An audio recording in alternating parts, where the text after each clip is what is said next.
Welcome to this discussion of the Passover.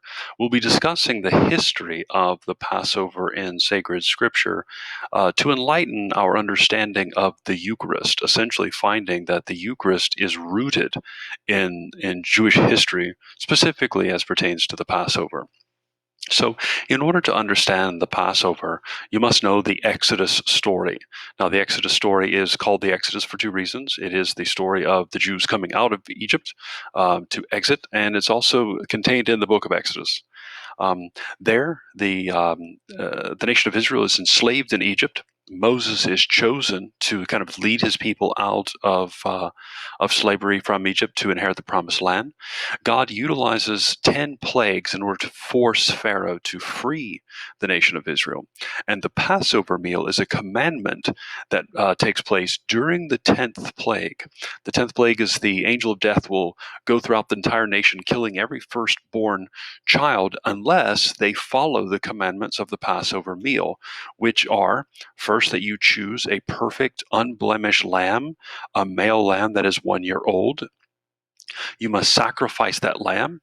You take some of the blood and spread it on the doorpost and the lintel. And it's this action here that will specifically prevent the angel of death from actually entering the home and killing the firstborn child. You must then eat the lamb, and anything that is left over must be consumed by fire. It must be completely burnt up. And finally, you must commit to keeping this Passover meal as a remembrance, as a memorial in the future. Now, by the time we get to Jesus' day, there's been some slight changes in the Passover. First of all, whereas beforehand the heads of the household would have performed the sacrifice, now in Jesus' day there's an institutional priesthood and there is a temple in Jerusalem.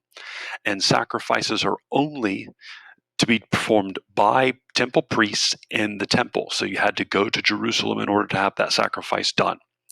Not to mention, getting the lamb back home to cook it and eat it was a bit of a difficult thing as far as carrying it is concerned.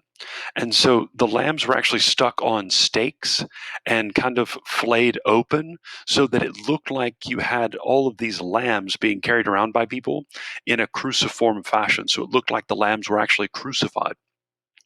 And finally, there's this developed theology in Jewish uh, in Jewish sacramental understanding of the Passover that when they ate the Passover, they were actually participating in the first Passover, and so it was a memorial meal, meaning that they were participating in the original Passover.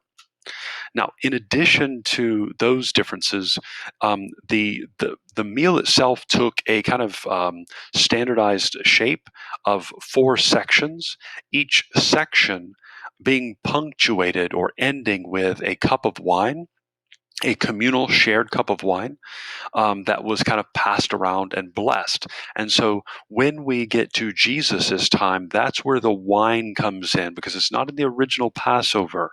And so Jesus takes one of those cups of wine and blesses it at the institution of the Eucharist, specifically the cup of blessing. Paul, in one of his letters, actually indicates the cup of blessing which we bless, indicating that third cup of wine that's blessed. And Luke, in the institution narrative, actually records 2 cups of wine, the cup right before the meal and the cup right after the meal. And it's the cup right after the meal that Jesus actually blesses and institutes as his precious blood.